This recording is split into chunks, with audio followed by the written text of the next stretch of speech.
So we got dealt some bad news yesterday from our Blazer fandom perspective. Yeah, you could say that. And something else also came out that I really liked, but I'm really bummed to find out. So Rick Adelman passed away not that long ago. Yes, he did. We talked about it when it happened. A Blazer legend.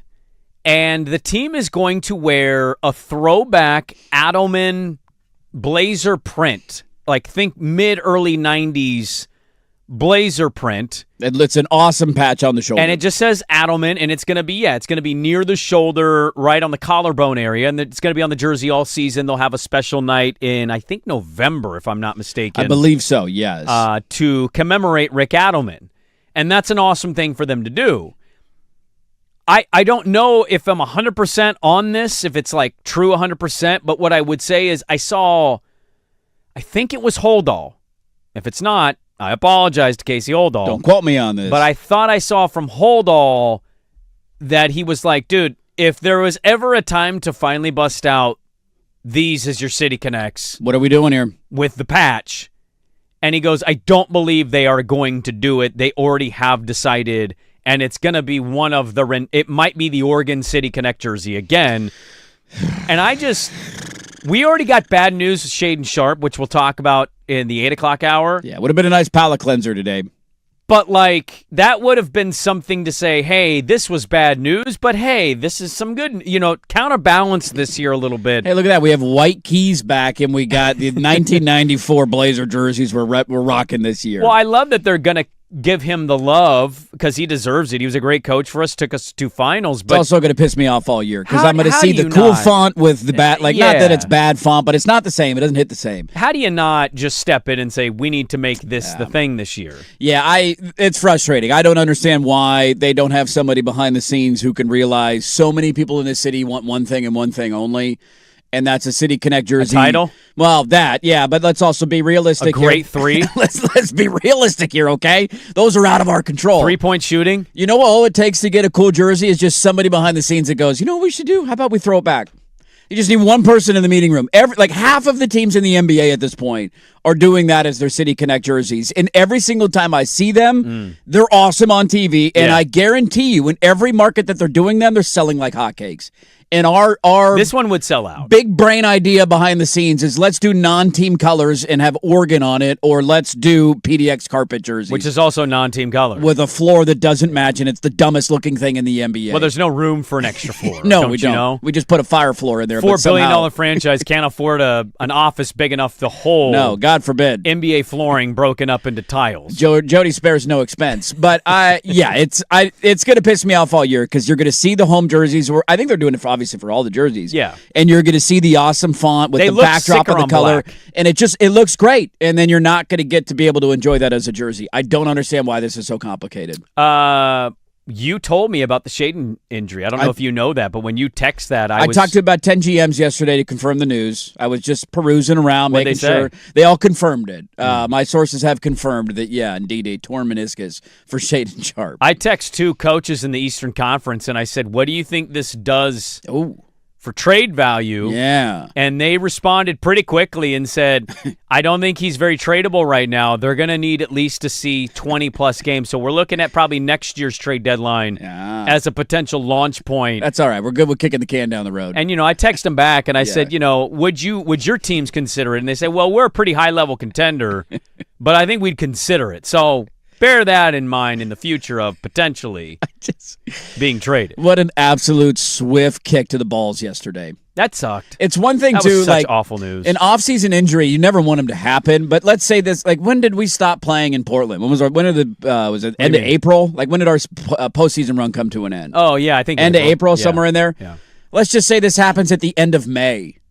Right, and you get that news. It still sucks, but you're back sometime in the beginning of the year, and you got to recover and recoup from that. Still would have been devastating. It's the double whammy of it's the same thing that Scoot went through last year. It's at the end of the offseason. This was a private workout, by the way, not a team. When did they report for camp? How far away from that are we? 5 weeks from today. 5 weeks from today. And most of them are actually already here. They're just hanging out, working out. Facility, scrimmaging and practicing and working This was individual work, and he just tore his meniscus. And now you're going to be without one of your young players who was going into the first year of a $90 million contract extension, and he's not going to play until March. Well, and that's the other part is, like, I might have, if you've listened to us, you may not agree with all the Blazer takes we have. Some people hate our Blazer takes, and that's okay, but yeah.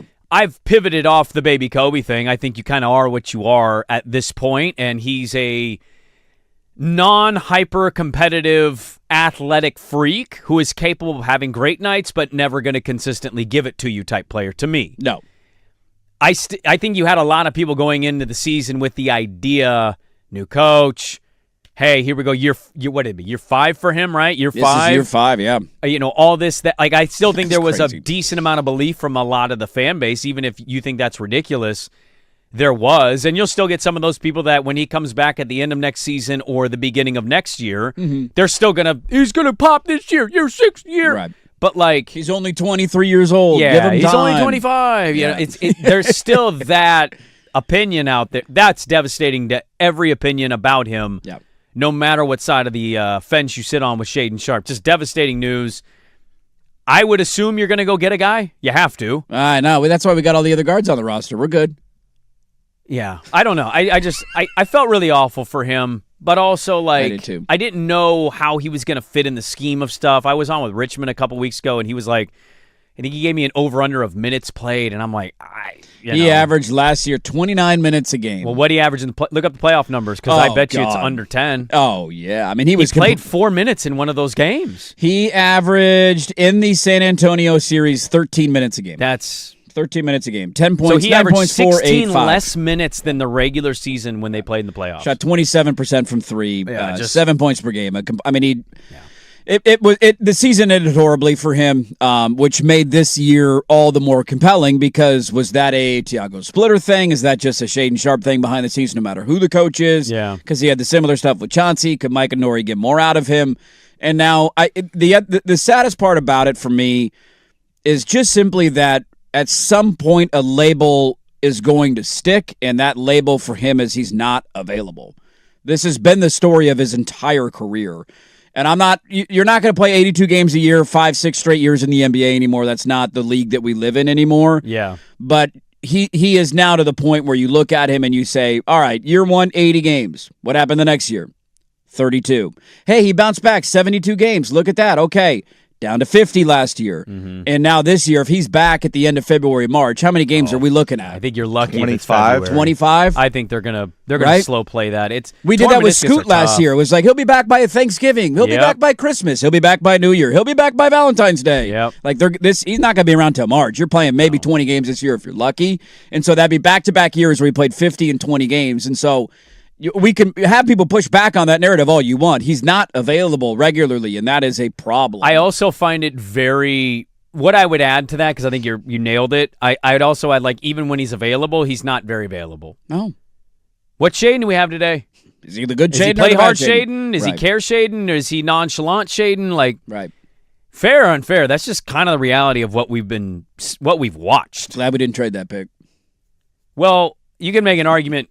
That's why you should have traded him this summer, because he played 5 minutes in a playoff game, and you somehow were like, yeah, let's keep rolling it back. The value of those top 10 picks better than OG Anunoby. Yeah, according to this franchise. We'll get into more of that in the 8 a.m. hour. There was somebody yesterday that gave a couple thoughts on the Trailblazers, and very interesting thoughts nonetheless. So we'll get to that coming up in the 8 a.m. hour. Cafe Day, Dirt and Sprague at the top of the hour. We're back with reliving the greatest moment of your life, but being pissed by it. I'll tell you what I'm talking about next on 105.1 The Fan.